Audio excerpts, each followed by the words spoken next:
this weekend, if you account for the months, we have a combined age of 75 in the women's strawweight division. It's the former title challenger, Karolina Kowalkiewicz, taking on La Malvada. It's Argentina's own Silvana Gomez Juarez in a battle of strikers, right? Sure. Like Karolina Kowalkiewicz, I mean, she got her first submission win since 2014, her last fight, but she's still a striker, right? I don't want to spill anything on your floor, but I was going to say spill one out for Julio, because we've been spending most of our lives living in the striker's paradise, but you're right. Karolina Kowalkiewicz showed us something new. You want to take it away, or you want me to talk about it? Go for it. Karolina, up until a certain point in her career, was only known as a Muay Thai striker. A lot of you guys will remember that. She had a very marquee matchup at UFC 205, one of the greatest UFC events of all time. The first time the UFC had ever been to Madison Square Garden, which will be nice because I do know this. Robert Helenius, who is, he just got knocked out by Deontay Wilder. His two last wins, I forget who they were over, but they were over a Polish guy. And I know this.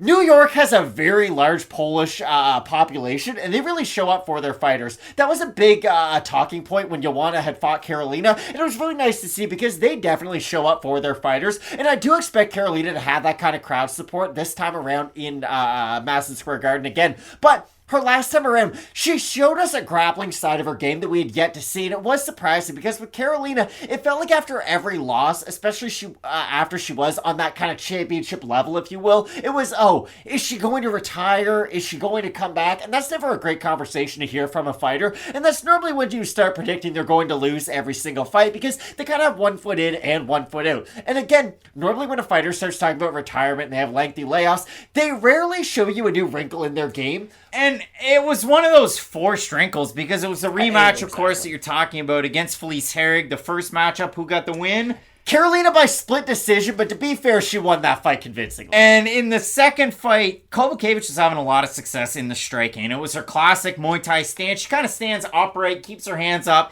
and throws a wicked amount of volume in her fights. And she was still able to do that. Now, she does have a give one to take one type of style. She will just kind of step into the phone booth and throw, and that's where she has the most amount of her success. Now, against Jessica Andrade, pull back the curtain in that fight, Karolina tried to do that a little bit at the start of it, and Andrade just walks her forward, lands tons and tons of punches, and in that one, you had the fact that Joe Rogan compared Jessica Andrade to Vanderlei Silva with her striking. It's pretty close, to be fair. And, yeah, I mean, Andrade was minus 500 in the fight, but that started the lengthy losing streak that Kowalkiewicz was on. 5 in a row. They don't normally keep fighters around any longer, but she was able to get that winner last time out. And it was off of Herrig trying to go for a takedown, and then Kowalkiewicz turning the tables. Marcus Stamata could have been happier to have American top team, but a big win there. Could you imagine if they made UFC 4 on like Oculus Rift, and then you had to fight Jessica Andrade? Just the fear that you would feel in your heart. Hold on. This is the scariest part. Matt doesn't know, but you talk about Oculus Rift. Focus on Silvana Gomez Juarez for a second, because with her fight style, Matt, you say Oculus Rift, I say Oracular Spectacular. He didn't know this. The MGMT album, because when you look at it for Silvana Gomez Juarez, I'm scared right now. It's kind of like the one song, and you know where I'm going with it. And it's difficult to win unless you're bored. And you might have to plan for the weekend wars. Because for Silvana Gomez Juarez, her opponent the last time out looks a little bored with her striking. And Liang Na, or Na Liang. And Gomez Juarez threw the weekend war on her, knocked her out in the first round. And she knocked her out like few women will at the strawweight division. It is kind of wild, but that's the thing I keep on going back to with Silvana Gomez Juarez.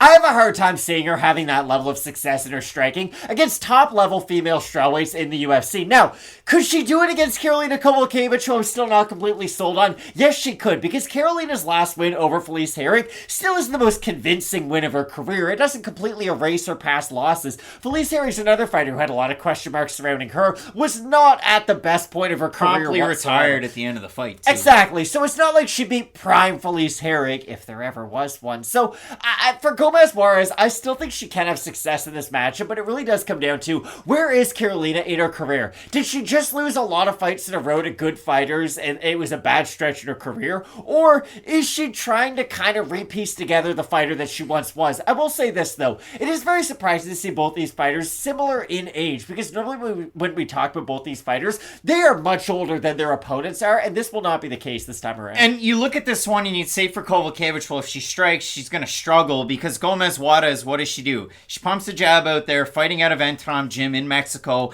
She really throws the overhand right, and she throws a little bit of a leg kick. That's the game right there. She's not going to go for offensive takedowns. She's not going to try and grapple in the matchup. And for Karolina Kowalkiewicz, in the UFC, since debuting years ago, 2 takedowns. One against Jodie Esquibel that meant nothing. There was no control time out of it at all. And one against Jessica Penne that led to her getting submitted. So for Kowalkiewicz, she doesn't go for takedowns. Maybe this is the matchup. For Gomez Juarez, again, jab, overhand right, jab, overhand right. A little bit of a leg kick. Low volume, high power versus the high-powered volume of Kowalkiewicz. And I just mean that because she throws a ton of volume at the opponent, even as her career's gone on. So we look at the odds here. Kowalkiewicz open a minus 170 favorite, minus 116. Gomez Juarez open plus 145, minus 108. So slight underdog, Gomez Juarez, slight favorite, Karolina Kowalkiewicz. We have a look at the Tapology votes. Surprise to us as they are to you. I'm going to say over under 60% Kowalkiewicz. I think it's going to be over. I think it's going to be over. It's the opposite way. 910 total votes. 65% Gomez Juarez, 39% by decision, 53% by knockout. For the 35% that have Kowalkiewicz, 71% by decision. Matt, 5-fight losing streak, you win one, you look good. Performance bonus for Gomez Juarez her last time out, and it should be noted, her fight against Vanessa Demopoulos does that exact same thing. Overhand right, drops her, then goes right into the guard to promptly get submitted, which is going to happen. Performance bonus for Demopoulos, jumps into the arms of Joe Rogan. The internet's never the same. But Matt, you look at this matchup, what's the pick here? I hate the pick no matter what it is. Is it pop and popcorn, would you say? 100%. Do not put your hard-earned money on this fight for the love of God. It is not worth it. I have Karolina Kowalkiewicz, and this is why. Again, doesn't feel good making that pick whatsoever. But if she doesn't get knocked out, I do think her volume is going to win out in this fight. I do like her activity for the most part. And again, if the fight does hit the mat, I don't love Karolina against a lot of fighters in the grappling department. I'm not just going to buy into her last submission win against Felice Terry because I do think she's going to struggle against a lot of people who do have kind of that wrestling base or even a jiu-jitsu base. But Gomez Juarez isn't some phenom on the mat herself. So I think this is a rare matchup where Karolina's going to have not an advantage, but at least have the volume on her side to where if she doesn't get finished, she should be able to win rounds. And again, I don't love Karolina against the majority of fighters on the ground, but I think this is one of those unique matchups where Karolina can have success on the mat, so I'll pick Kowalkiewicz to look good in this one. If you had an MGMT reference to probably like the lesser listened to song on side A of this record had Time to Pretend, The Youth, Electric Feel, and Kids. Dude, and I went with Weekend Wars. I've got Silvana Gomez Juarez in the most heavyweight, strawweight fight you've ever seen in your life.